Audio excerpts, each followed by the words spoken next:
Hey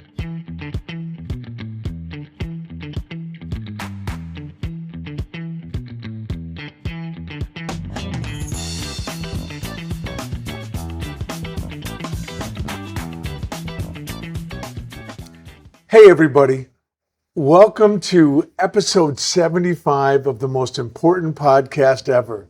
75 episodes, I can't even believe it. We are celebrating by recording today by having our executive producer, Kassandra Cisneros, helping us out. She's going to ask me some questions where I'm going to talk a little bit about what I've been doing this summer and some events I have coming up. Hi, everybody. So, Brian, how are you celebrating episode 75? Apparently, by sweating every single detail I can about a wedding that I have no authority whatsoever. 2 weddings, in fact. 2 of my boys are getting married within 3 weeks of each other. Joseph and Abby are getting married August 22nd. BJ and Emily are getting married September 11th. Wow. Okay, so let's start with the weddings then. How many things have you learned this summer that you never knew existed? Oh my gosh. So much. I didn't really understand the importance of saving the dates as a separate thing from the invitation. I never really paid attention to that stuff. Wedding websites, this is a huge deal. Digital RSVPs. My late wife's mom is 95 or 96 years old, and she had an RSVP'd list. Of course she had an RSVP'd because she's not navigating that, and she's sharp as a tack, but she's not navigating that. The importance of seating charts, signature cocktails, welcome bags, hair and makeup schedules, wedding timelines, on and on and on. I think when Sue and I got married, we had invitations, a church, a reception, and a gift registry that nobody stuck to. In fact, in my office at home, I have this sort of ceramic squirrel figurine with like a bud vase or vase on it. And somebody decided that would be a great wedding present for us. I kept it all these years because it was absurd. In all seriousness, I think it's amazing how weddings have evolved. The technology involved with them, the detailed planning, and wedding coordinators. I mean, there is just a lot, and you can make it as complicated or as simple as you'd like, but the young couples, or I guess even old couples getting married, there are so many decisions to be made, and there's so many expectations placed on the people getting married because they want to make it this perfect day. And I just think, I worry that it gets in the way of people enjoying themselves. Yeah. So it's safe to say that when you and Sue got married, things were not as complicated, and I'm not calling you old, but did they have wedding websites back then even? No. And a gift registry, you would go to the store. It's so antiquated, I'm embarrassed to even say. And you'd walk through and pick stuff out. And then you'd have a list at the store. None of it was online, of course, because the internet wasn't even a thing. The internet, Cassie, wasn't even a thing. That's really hard to think about, Yep. honestly. And you'd go into your store and you would pick out your plates and all this stuff. So, what's one of the funniest things that you've been asked to weigh in on with all the wedding planning going on? I don't know if there's one specific thing that stands out, but I find myself, it's like watching a tennis match, watching the couples discuss these different things. And it's so important for me to not interfere. I have lots of points of view about things. I have lots of opinions about things. And it turns out people are not nearly as interested in them as I am. So, are they doing a lot of flowers? Are you an expert on all of that stuff yet? I'm not.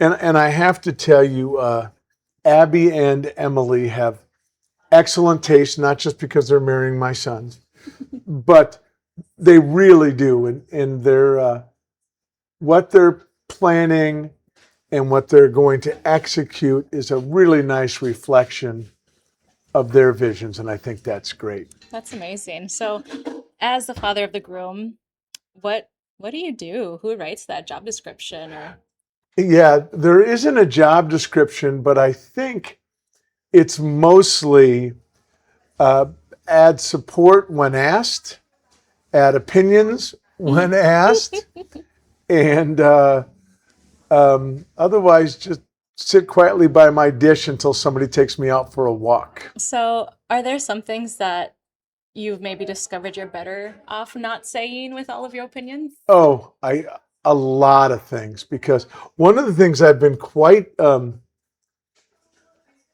interested in, one of my sons getting married, Joe, is very interested in all the details. He has a real interest in the details. And BJ, less of an interest in the details. They're both very excited about their weddings, but they have different things that matter to them. Okay. I feel like you avoided my question. How many opinions have stayed in your head instead of coming out, do you think? Tons of them. Tons of them. And here's my constant refrain. It's not my wedding. I am not getting wet. I had a great wedding in 1985, and I've been reflecting on that a lot. And this is now 2026, and these weddings belong to the kids, not me. So, kind of changing it up a little bit. So, you've spent your career leading huge organizations. Has it been difficult not to jump in and fix things or kind of try to run things a little bit at all? Oh yeah, I made a career solving complicated operational problems, taking complex issues and simplifying them. I think it was one of my greatest strengths. But apparently, weddings don't need to be solved or simplified. And I'm not a principal. I am a very interested, like, I have a bit role like the wacky neighbor on a sitcom. That's kind of how I think about it. So, have you learned any leadership lessons by not leading? Oh, I have. I've learned it has reinforced something I've known for a while, how important followership is. And I'm a little tongue in cheek here.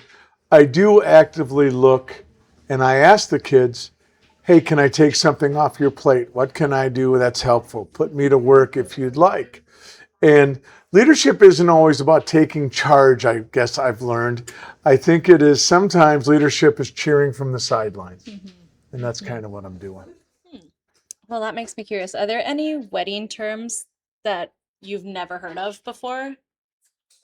I'll tell you something, and this isn't specific to the two weddings in my family, but one of the things I've noticed that these gift registries that are online are very specific, and they're primarily, hey, send us cash. Right. Oh, yeah. No squirrels with a vase. Send us cash. And, as father of the groom, you asked about the job description or the handbook. The best I can tell, it's smile, show up, write a check here and there, and stay out of the way. Aw. And you know what? That's a really good job description, actually. These aren't my weddings. They're theirs. And I'm thrilled about both of them. Well, do you think these weddings bring back memories of other weddings or yours? Oh, they do. You know how I love, and I know you know this firsthand, you know how I love Christmas Carol. So the ghost of weddings, with apologies to Charles Dickens, the ghost of weddings past and present and future are definitely haunting me. I'm thinking a lot about when Sue and I got married, thinking a lot. I'm feeling her absence acutely because these are moments that she should be there with us, and she is. I know she's watching from heaven, but it's yeah, it's kind of poignant for me for sure. Well, that's sweet, Brian. How do you think these memories add to the joy of today? I I am so joyful Mhm. about this. My family is growing again. I I love Abby and Emily. I couldn't love them more if they were my own daughters. I'm so thrilled that they are part of the family. And I don't feel like they're joining the family. I feel like they're part of the family. And my heart is full of 94.2% joy and 5.1% feel a little sad. And then that random zero point 0.7 that I didn't account for, who knows what that is? Hmm. It's the same crazy shit that's always going through my head. Well, do you have any advice for, I don't know, any something every father should know before his child gets married? Here's what I know. Here's what I think. You've done all your work raising the kids long before they're making that walk. You have to trust that these men and women know what they're doing, and you just have to love them with all your might and support them through it. Hmm. I really like that answer. Thank you. Do you think this season has changed you in any way? I do. It is, my sons will probably be super happy to hear this. I They don't need me to run ops or logistics. Mhm. My role has shifted from that to really pure support, just emotional, maybe a little psychological support. And I love it. It's Cool. good, and it's time for that. And I couldn't be more proud of all three of my boys, my men, and I couldn't be happier with all of their partners. That's great. That's great. Okay, well, let's things up a bit. Let's get away from the weddings. Okay, What moments from the summer do you think you'll remember 20 years from now? You have a lot going on. I do. I've had a really fun summer. Joe invited me to go out to his bachelor weekend. They went to Lake Tahoe, and I went out and played golf with them, and I stayed for like a day and a half of the 3-day event. And I will never forget being out to dinner with all those guys, a lot of whom I've known since they were, some of them I've known since they were in second grade. A lot of them I've known since high school, whatever. But it was so cool sitting around the table, seeing them all grow into these, uh, they're fine men. They're good men. And I found it very hopeful for our future and for our country's future, honestly. That's something I'll remember. I will forever remember going to Las Vegas and watching Will for his first time as an NBA head coach running the Rockets Summer League team. And that was so cool. So cool.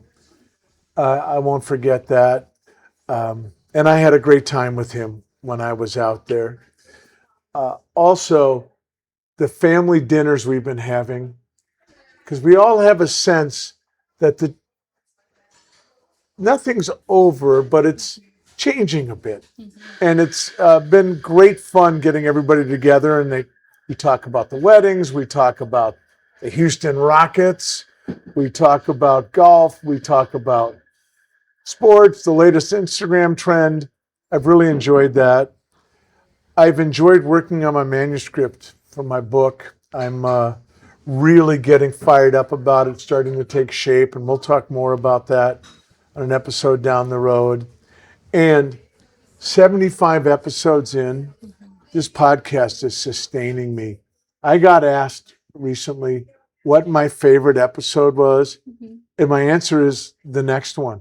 I get something from each of them, and I just I get so fired up about it. Well, speaking of your podcast, do you have any moments that really stayed with you from any of your episodes? Yeah, there's moments from each episode, from every episode. I'm I've loved them all. It's like picking what's your favorite child, but I really enjoyed my visit with Steve Jensen. I hadn't talked to Steve in a while, and to hear about his life and what he's doing, I found it very, very inspiring. I enjoyed talking to, well, I don't know if enjoyed, actually, I did. I enjoyed talking to Rachel Kirschneider about her and her husband's journey with ALS. And it sounds odd to say I enjoyed it because it's a heavy story, but I love how faithful she is through it all. And I found her, she inspired me a great deal. Those are the two that really stick out right now. And those are two of the most recent. Oh, and I should mention the third, Luke Lena. I love talking to Luke and checking in with him on the world traveler he's become and the really great football player playing European pro football. Mhm. That was a great episode for sure. So, with your very busy summer, have you had any surprises? Oh boy. Yeah, I've had a few surprises. I think how each of my sons are handling their wedding differently, but true to who they each are. And I think it's rather fascinating to watch these grown men that were boys 5 minutes ago, you know? And I'm so proud of all my three of my sons. And that's been not a surprise, but a pleasant affirmation. Okay, well, since we're a little bit back on the weddings, you want to do a little lightning round? Sure, sure. Okay, you ready? Yep. Okay, favorite wedding food? Favorite wedding food? Steak. Yum.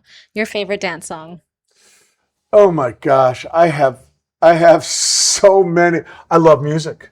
I love music. I was on the board of the Rock and Roll Hall of Fame. I'm obsessed with music, but I have to say, it's not really a wedding for me if we don't do shout. I love that. A little callback to one of our other episodes. Have you Googled wedding etiquette?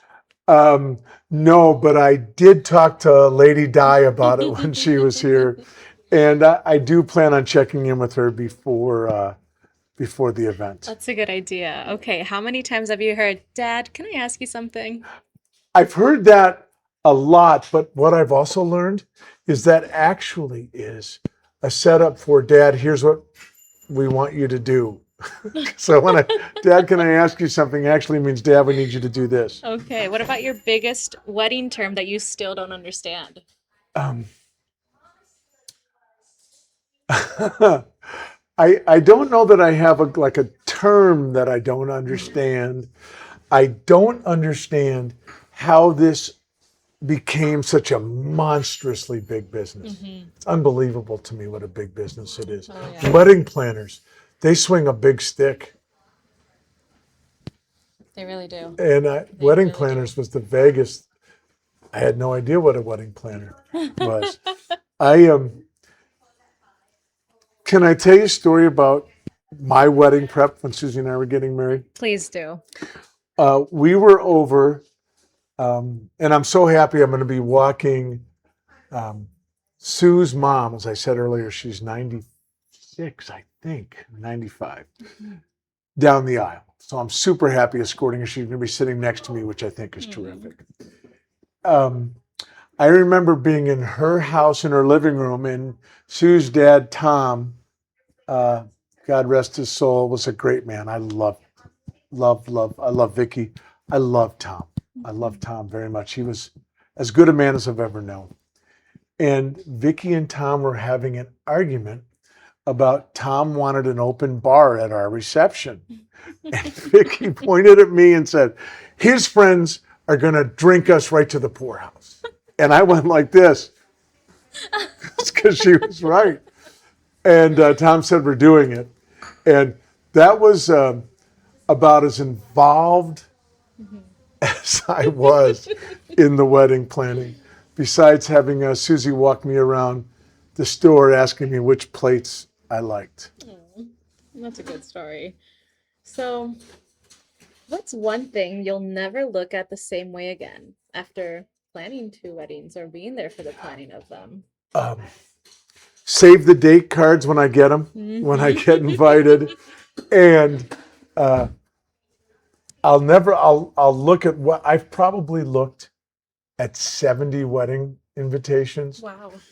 Or like demo pieces, samples, And so I will always take an extra minute and take a look at them and appreciate all the work that went into that. Well, with how involved it sounds like you are, if someone asked you to plan a wedding tomorrow, do you think you could? I'll say this. I think I could do it much better than I could have 6 months ago. Okay. But I want to be clear too. I'm not planning these weddings. Abby and Joe and BJ and Emily are, and I'm in awe of the great job they've done with it all. That's great. Well, when you think about this summer, do you have anything you've learned, any lessons or anything? It's going to be such a cliche, perhaps, but every minute you really need to remember to treasure it, because the time goes by in the blink of an eye. I remember when I was changing these guys' diapers, and now they're walking down the aisle, and I love the men they've become, and they've transitioned to being from being my kids to now being my sons and my dearest friends. And I just love I love hanging out with them, and I feel very blessed. And what do you hope you'll remember the most about summer of 2026? It'll be these moments of prepping for the big event, and the excitement, and watching the enthusiasm on Abby and Joe's face and Emily and BJ's faces as it's all coming together. And I'm really looking forward to the party. That sounds great. Well, do you have any final thoughts as we celebrate episode 75? Yeah, I do. I want to thank the crew. I want to thank Thomas, who's our technical producer. I want to thank Sean, who's also a technical producer. I want to thank Angelica for all her marketing work. And Cassie, I really want to thank you. You've come in and become a producer for us and really had a big impact already. And I'm thrilled about that. I want to thank everybody associated with Streetside Studio 7. I want to thank our hosts at Deja Blue House of Coffee, best coffee in Alexandria. And I want to thank you. I want to thank our audience. I've been overwhelmed by the response. I love your comments, and I appreciate the time you take to spend with me. And as always, I want you to feel free to send me your feedback, send me ideas, what you'd like to see. And again, thank you for tuning in.